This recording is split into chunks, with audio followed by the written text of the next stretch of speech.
Welcome. Today we delve into a complex and challenging condition, neuropsychiatric systemic lupus erythematosus, often shortened to NPSLE. NPSLE is a manifestation of systemic lupus erythematosus, or SLE, where the immune system mistakenly attacks the body's own tissues and organs. When this attack targets the brain and nervous system, the result is NPSLE, a condition with a wide range of neurological and psychiatric symptoms that can significantly impact a person's life. The exact cause of SLE, and therefore NPSLE, remains unknown. However, it's understood to be a multifactorial disease, meaning it arises from a combination of genetic predisposition, environmental triggers, and hormonal influences. Certain genes can increase susceptibility, while factors like sunlight exposure, infections, and certain medications may trigger the disease in predisposed individuals. Hormonal factors, particularly estrogen, are believed to play a role, which might explain why SLE is more common in women. The pathophysiology of NPSLE is intricate and not fully understood. Several mechanisms are thought to contribute to neurological and psychiatric dysfunction.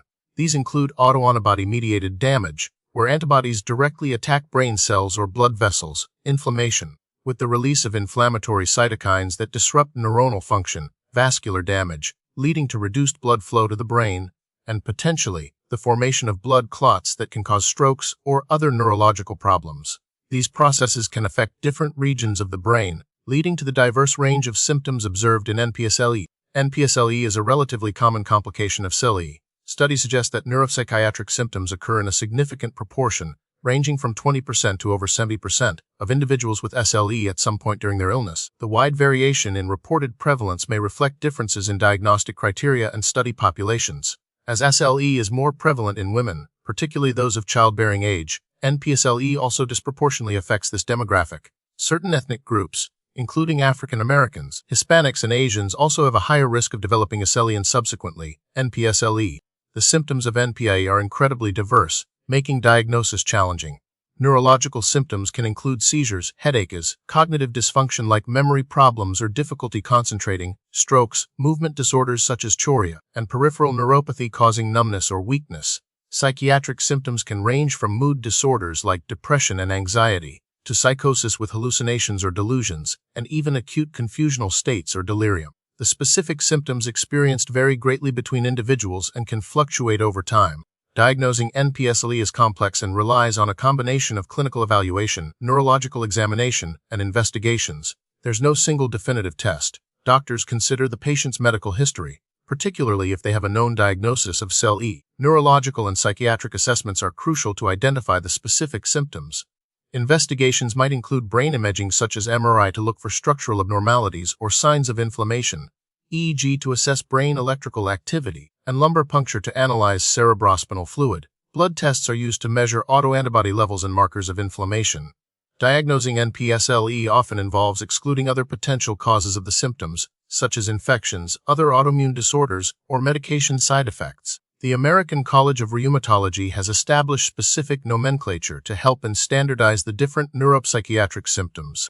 While there isn't a strict classification into distinct types of NPSLE, it's more useful to consider the different neuropsychiatric manifestations individually.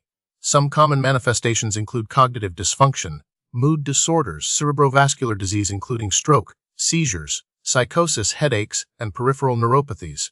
Each of these can present differently and require specific diagnostic and treatment approaches. Recognizing the specific manifestation is key to developing an effective management plan. The treatment of NPSLE is tailored to the individual and the specific symptoms they are experiencing.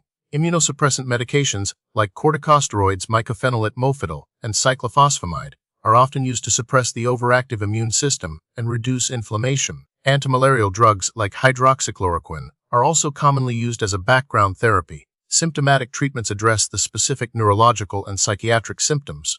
For example, anticonvulsants are used to control seizures, antidepressants for depression, and antipsychotics for psychosis. Physical therapy, occupational therapy, and cognitive rehabilitation may be helpful for managing functional impairments.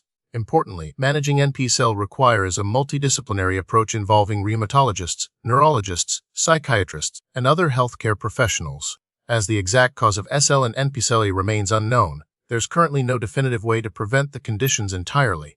However, individuals with SL can take steps to minimize the risk of flares and potential complications.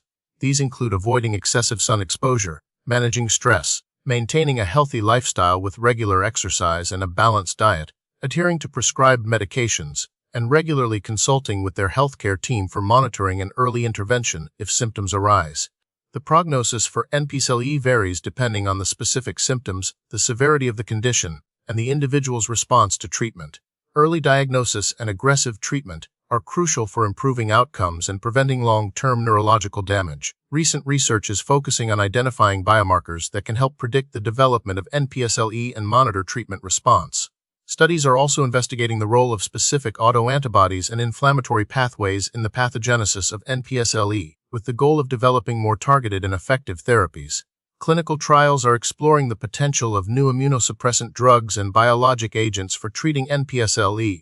The goal is to improve long-term outcomes and the quality of life for individuals living with this challenging condition.